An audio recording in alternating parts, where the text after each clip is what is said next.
Welcome back to All Things Baseball Podcast. This is episode 16. Today we're going to be talking about the World Series and the end of the season recap. Our Yankees, we did not win. We did not win. I said Yankees in 7, and they lost in 5. Yeah. So I think I said Yankees in 5, but so you got the 5 right. Yeah, I got the 5 right. It was just the other way around. But credit to the Dodgers. They played well. Let's get into it. The World Series and end of season recap.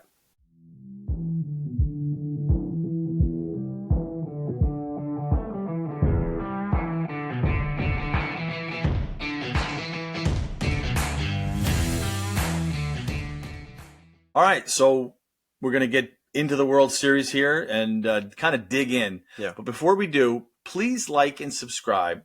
You know, we've been doing this for, I guess, 4 months now, and we've got over 4,300 subscribers. And so some of you like us. Some of you are still deciding, but you subscribe. And some of you don't like us, and that really hurts. And you moved on, and we'll never see you again. But for those of you who like us and are still deciding, hit that like button, subscribe. You can always change your mind afterwards, but we really appreciate it. It helps us grow the channel. Thank you.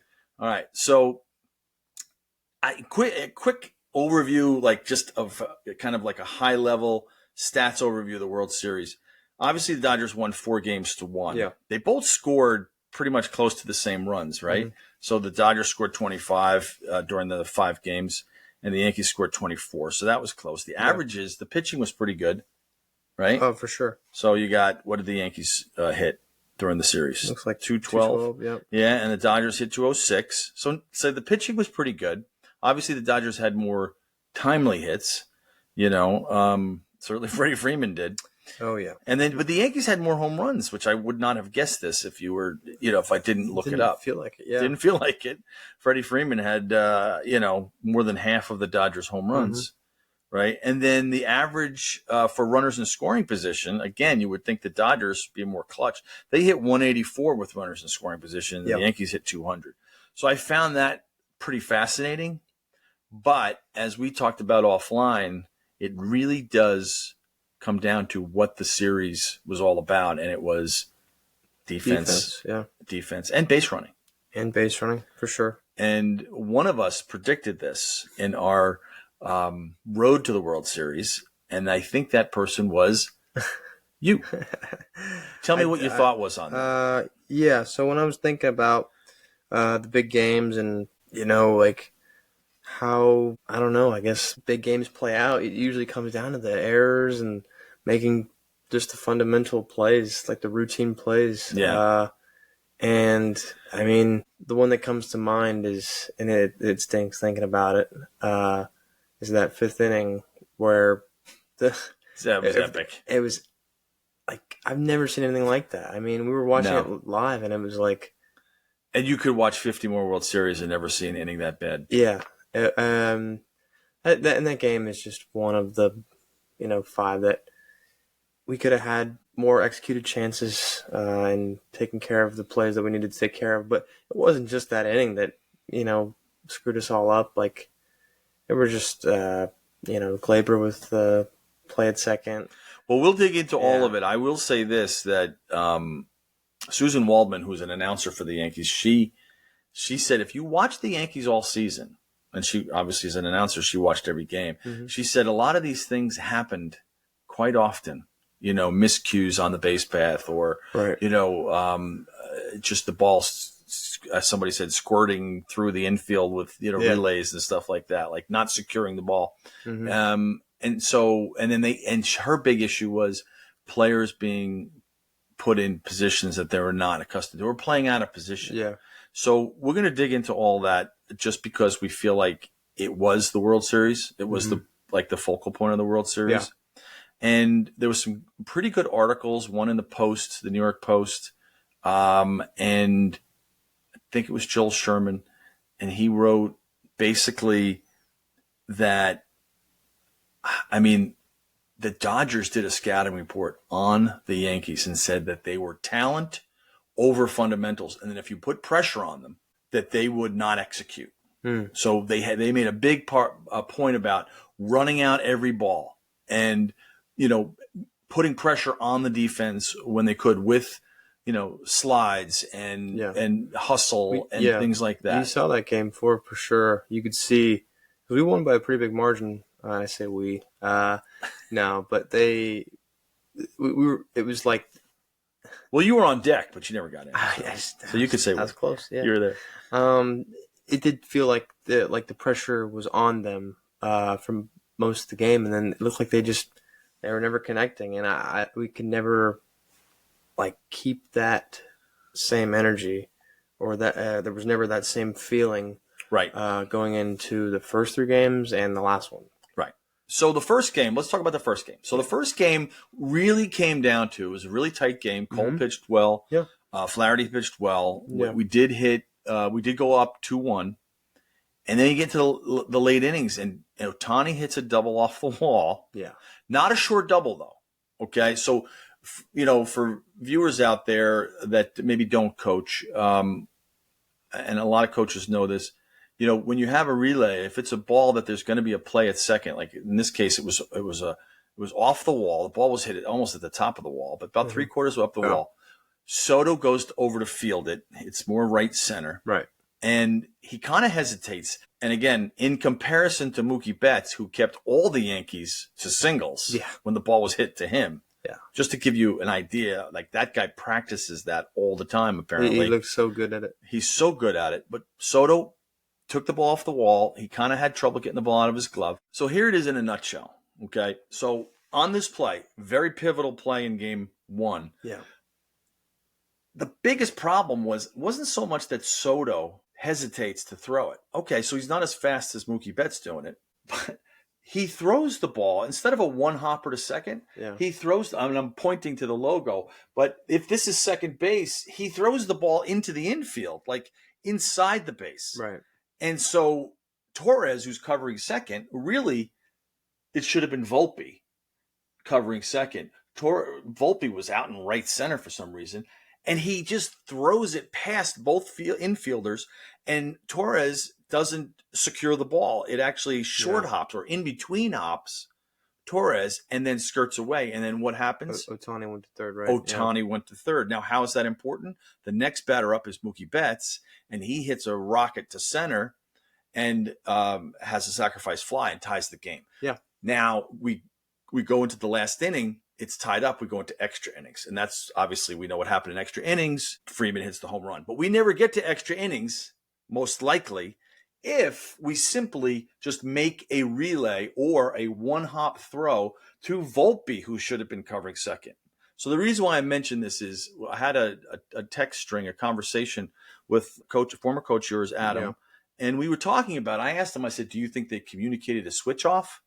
And he said, well, they don't allow the shift anymore. So why would they switch off? Volpe should be on this side of the bag. Obviously Torres on the other side of the bag. Balls hit the right center. So the second baseman would kind of go out in case it's for some reason it's a short throw, but the shortstop should be covering second. He's the better fielder. Right. Yeah. So that's wrong. And then he throws the ball completely off, and Torres just tries to do a nonchalant backhand, and the ball squirts away enough for Ohtani to go. So that was the play of the game. Yeah. And that lost him the game, in my opinion. I think so. Because if he stays on second and Mookie Betts hits that shot to center field, the worst thing that happens is he now tags up and goes to third. And then Cole, I believe, struck out the next guy. He did. So, I mean, that's the game. So the point of this is that fundamentally, so what people are writing about the Yankees is they were not a sound fundamental team. No. And in this series, you just have so many examples of it. And you have examples of coaching decisions that just maybe didn't make sense. Yeah, a lot of these plays came at the worst times, too. For sure. Yeah, for sure. Game tying stuff. It's all the stuff came at the wrong time, I think. It could never happen early, and then we could never bounce back, or, it was already too late. It was already too late. It felt that way for sure. It felt that way for sure. Now, for my money, again, I was counting on when we did the World Series, Road to the World Series, that the Yankees pitching was going to be really good. Right. And for the most part, it was. Conley Yeah. was good, and Garrett Cole was fine. I didn't have a problem with the way he pitched. No, he'd be fine. Game 2, I don't think Rodon pitched great, but No. the relievers did fine, and so I felt like pitching advantage to the Yankees. I would say it was pretty even. I would say timely hitting, even though the Struck out Yankees. way too much. We did. We Took a definitely struck out lot way. of I say we pitches. again. Yankees. Yankees did. Sorry to Yeah. all the fans who are non-Yankees. The Yankees struck out way too much. It just felt like the game was. Let's talk about base running too. The Dodgers report was put pressure on the Yankees defense, make them make throws. Yeah. Even that, I saw a breakdown. Even that incredible 5th inning of the last game where we made all those errors, that pop up that Aaron Judge dropped. Do you know what happened there? He missed it like off his glove. What happened? You had a runner on first base who Lux, who was actually way off the base. Like you know how when you read a fly ball and you kind of go halfway or a quarter way to read? Timestamp. Yeah. Yeah. I would say in that instance, if you watched it, I saw a guy break down the video. Judge, as he was about to catch the ball, peeked out of the corner of his eye to look at Lux to see, I have a chance to double this guy up. And so he kind of baited him for that, and he dropped the ball. Took his eye off. And so Lux, yeah. when he dropped the ball, you would think, he could pick up the ball and throw the guy out at second base for a force. Yeah. But Lux was pushing it. Like he was pushing the envelope there to push it. I did not realize that until someone broke it down on the internet about him. Literally, his eyes went right to Lux before he dropped the ball. So that was one example. Yeah. Another example was in that fateful inning, Volpe fields a ground ball to the third base side, and Jazz Chisholm is out of position in terms of taking the throw. Volpe did the right thing. Ball was hit to to the third base side. He had a force play there. So he made the right decision to go over there. Didn't give him a great feed. But Kike, do you know how far over he slid to the side of? I remember seeing that. Yeah. He slid right in the path of the throw. So instead of sliding straight into the bag, he did a great job. Yeah, right. And again, your coach Adam pointed out that that's something that they teach. That's something that Kike knows to do.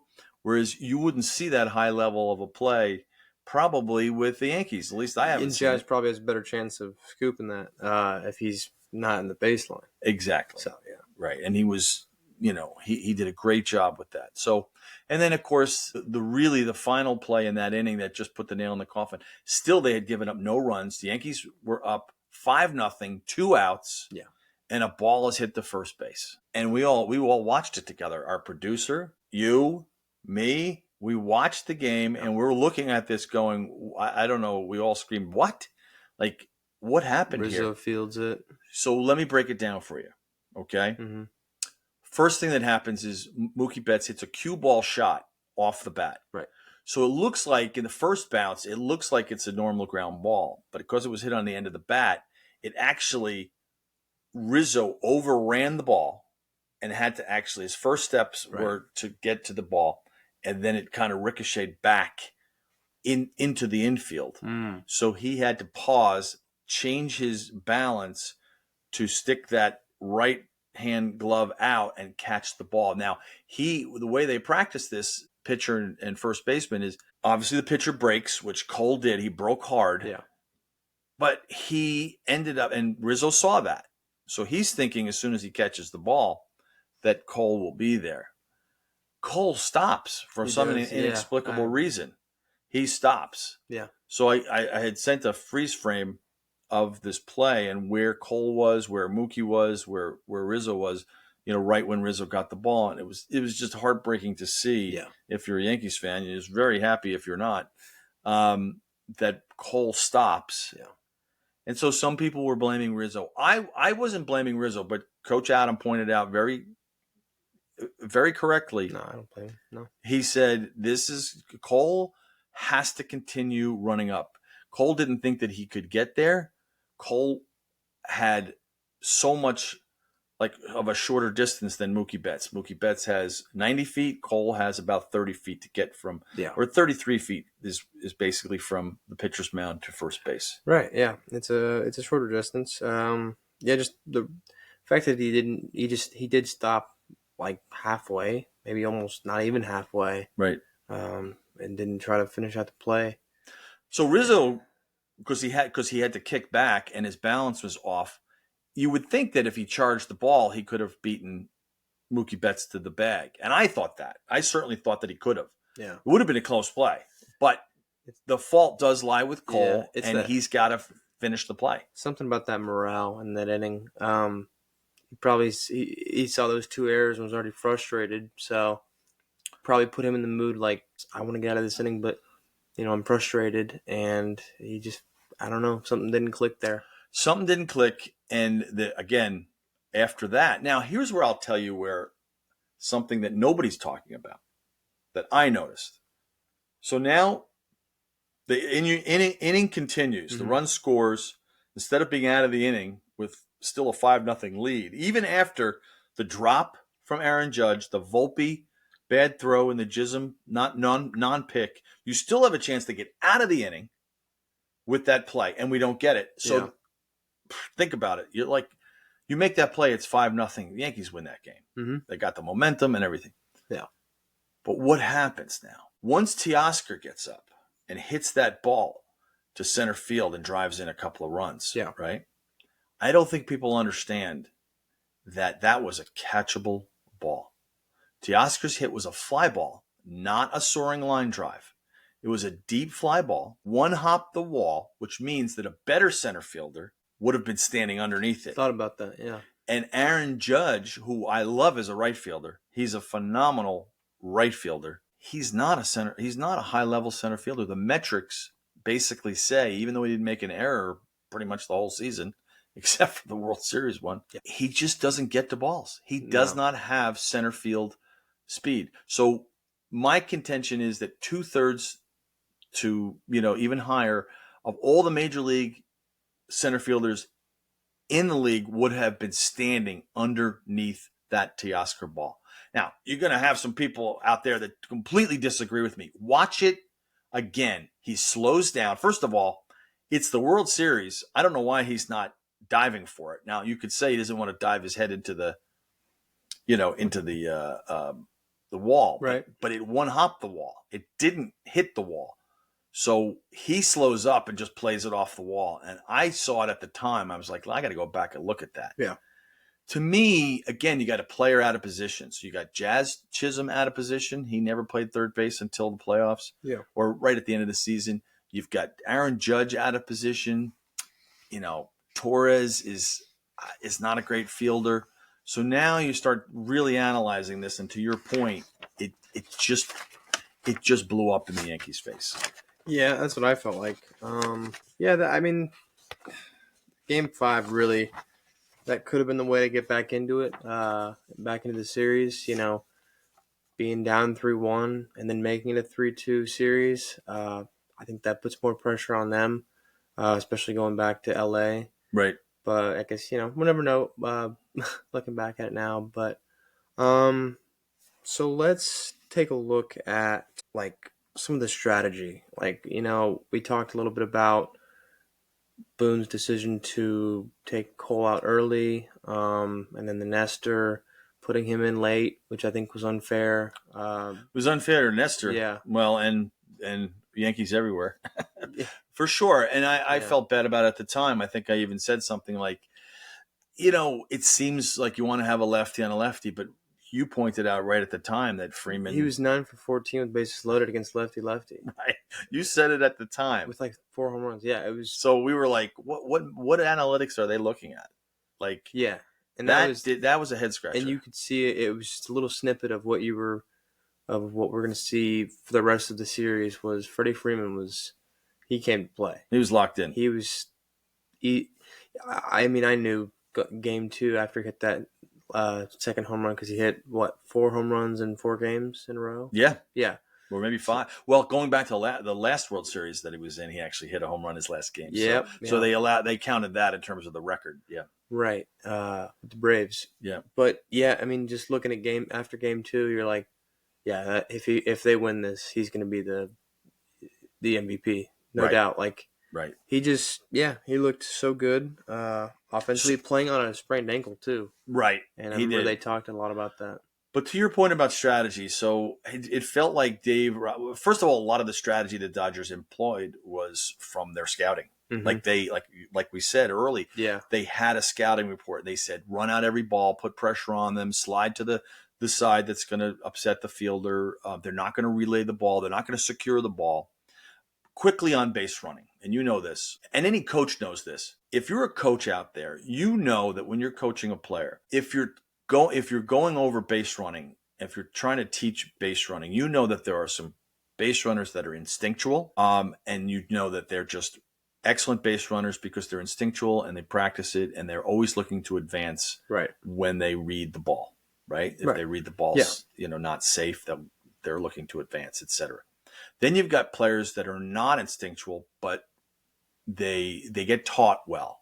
Like they get taught well how to run the bases, how to slide, where to slide, hook slides.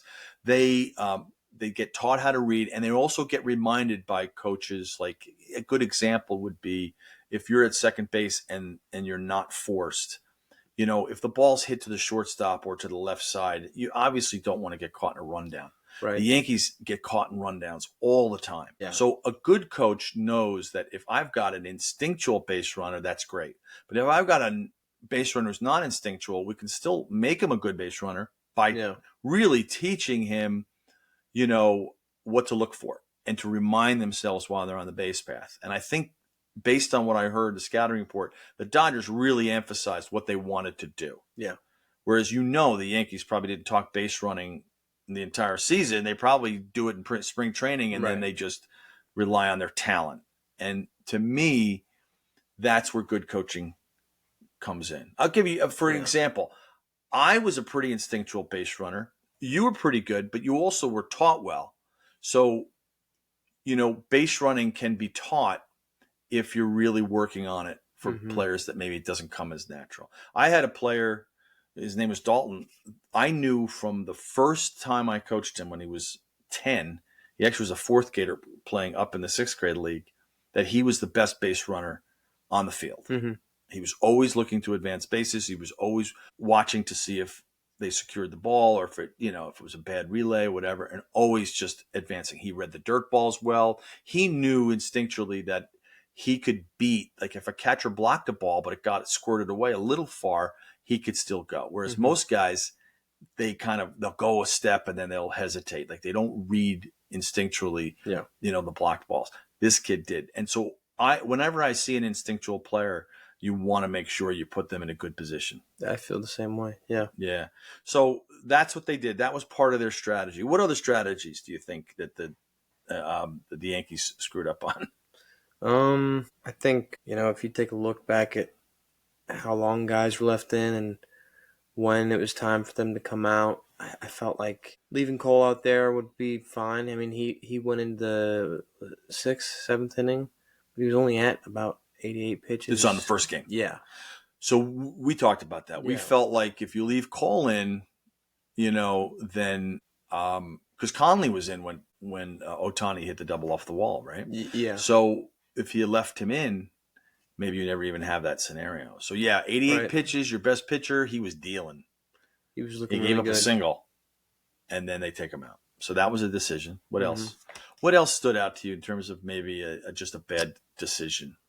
What about that one where late in the game, I think it was still game 1 or 2, where they took Torres out for a pinch runner? And what happened the next inning? Yeah, this was the first game. Again. Oswaldo, he had to come in and play second, and he made the error. I don't think they gave him an error. It was a backhanded play that he didn't come up with. That if he had started, much if he fielded play for out of position. Right, he was out of position. Yeah. And how many games did Oswaldo Cabrera play at second base this year? Had to have been less than 10. A handful. Played first, third, and bits and pieces. Little of the short. Outfield. Yeah, short. A little bit of the outfield. But second, not really like a Didn't whole play lot. second base. No. So now what they did was the inning before, Torres gets on, and they pinch run for Torres for Oswaldo. And Oswaldo's not that much faster than Torres. Right, I didn't It's know. not like it was Yeah. like, oh, you're going from, from Steve Balboni to, you don't know who that is. No, Steve I don't Balboni understand that was a reference. big lumbering guy that the Yankees had back in the 80s. Big guy. It wasn't like the difference was like Ricky Henderson to Steve Balboni. I somewhat understand that one. Yeah, Yeah. yeah. This was like you got a average speed guy and a above average speed guy. Yeah. And I would argue that, again, Oswaldo, you're making the defensive switch. It just wasn't worth it. And it proved to be right because backhand to him, if he makes the backhanded play, he starts the double play. It was hit hard. Yeah. And it wasn't an easy chance. But that's actually a ball that Torres is pretty good on. He's not a great second baseman, as we know. But that's a play that I think he makes and starts the double play, and they're out of that inning. I think so. So strategy-wise, again, huge mistake in my opinion. You sacrificed defense. And again, talking to some of my friends and some of the people that that we value their opinion, it's like if you don't value the ball, is the way it was phrased, it'll show up in the big games. Yes, I fully agree with that. So you predicted this. Defense, yeah, it really did feel like it mattered most, and when it came down to it, the Yankees just couldn't come up with big plays when we needed it. That's it. I mean, World Series wise, you had the big inning, which we went over. Yeah. You had some other, decisions that were made. Nobody hit the ball great. Judge didn't hit the ball great. He started to come around at the end. He actually had some good at-bats. Yeah. He got hit once. He walked a little bit. He started not chasing. He got some pitches. He started to come around. If we had gotten through that game, the dark horses. Kike. You were right about him. I think he showed up a little bit more. A lot of pressure on the defense with his base running. Definitely. Jazz, his stick was pretty good. I think So you're thinking of the dark horses from the road to the World Series. Yeah. The ones that we talked about. Some guys stepped up more than others for sure. Right. The stars really weren't showing out until maybe later. Except for Freeman. Except for Freeman, yes. Ohtani didn't hit. He hurt himself the shoulder. I think Betts didn't hit. No, he had a couple hits, but nothing crazy. He's a great fielder. Great base runner. Yes, his fielding and base running. So here's the thing. If you are a complete player like Mookie Betts is, and they pitch well to you. Yeah, sometimes you don't even really need much of it. You just need to play great defense and hold the Yankees to singles, like you said. Verdugo didn't show up. Rizzo really didn't show up. Soto, iffy. I mean, he had some. He hit okay. Yeah, he hit okay. Defense wasn't great. No, it wasn't like, except for that one play was very costly. Yeah, it wasn't. Other than that, and that really was costly.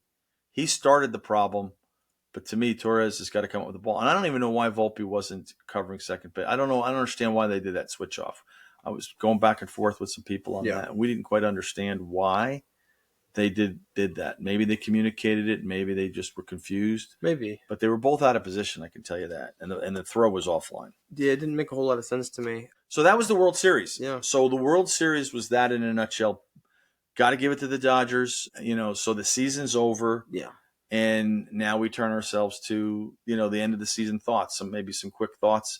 Really kind of, what we want to do as we continue this podcast is start to analyze the off season and go over the free agency and see what, like what the Yankees would do, what some of the other teams would do. Who would you say, as we finish this season, as the season is finished, who would you say are some of the upcoming teams? So we got the Tigers, Mets, Braves, the Guardians, and the Orioles. Just a lot of promising talent. Yeah. Maybe Seattle. Seattle's got possibly pitching. The Mariners, yeah. Great pitching. They all really have promising prospects and players that I think are really going to start taking the league over. Even the Reds. I think Ellie's only really showed flashes of his greatness. Right. So, yeah, I think those teams have a much better chance of pushing further into the playoffs. I know the Mets, they had a great run. Guardians, great run. Right. So this is what we'll focus on probably when we do, like a full, upcoming 2025 season. And before we talk about free agents and finish this episode, I do want to mention for those of you who do subscribe and watch and listen, and we have It's here. our 3/4 shirt with our logo on it, and so we're selling these just $17. And I'm going to put it up again because I really want you to see how great it is. So 3/4, so it's the fall, folks. You should be, boom, boom. You should be thinking about dressing more warmly. And the 3/4 shirt, Christmas is right around the corner. right around the corner. We're selling these. It helps us grow it helps us grow the podcast. It's just we'll have more apparel. Where can you find them? We will the email where you can email us if you want one will be down below in the links. It's going to be something that we'll share. You can buy one, and we'd love to see it. We have them small through extra large. Anyway, cool. But just to finish this episode up, yeah, free agents. What are the top free agents before we close out this season? Juan Soto, Garrett Cole, Corbin Burns, Pete Alonso, Jack Flaherty, Cody Bellinger, just to name a few. Tanner Scott. So this is a very unusual offseason that you've got so many top flight free agencies. So that's an episode that we're going to get into. A lot of money. Yeah, and I think you'll see the Yankees are going to probably have a vastly different they have some players that they won't re-sign. Yeah. And then they'll have some players that they want to re-sign. It might be tough to re-sign, like Soto. Yeah, and it's kind of been a trial and error. And this year it's been a lot more success in the bigger picture of things. Just the core group really was connecting. Right. Whereas in the past, where we might have had guys where the Yankees have signed Benintendi, Bader, Carpenter, Donaldson. Some of these guys just really couldn't really stick in the core of the group. Right. Some bad signings. Gio. Or just Gio, I think, is a different thing. But yeah, he was a super utility guy. Yeah, played first, second, short, but this year, third. for sure, I think it would be in their best interest to sign a lot of these guys, at least the ones that really were the core part of the team. And the Dodgers, I think, with all the money they have over there and the championship won now, I think it would be in their best interest to sign a lot of their guys. So I think if you're watching this, if your team is in the hunt for some free agents, hopefully they emphasize and put a premium on defense and base running, because that stood out in the World Series. Yes. And I think everybody goes for the talent and goes for the home run and the strikeouts, and certainly you should. Yankees would not have been in the World Series without their talent. Everybody knows that. But, if you're going to play the best team in the World Series, you better know your fundamentals.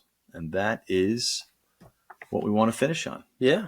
All right. So this was episode 16. We really appreciate you tuning in, watching the end of the season and World Series recap. Thanks. See you next week. All right.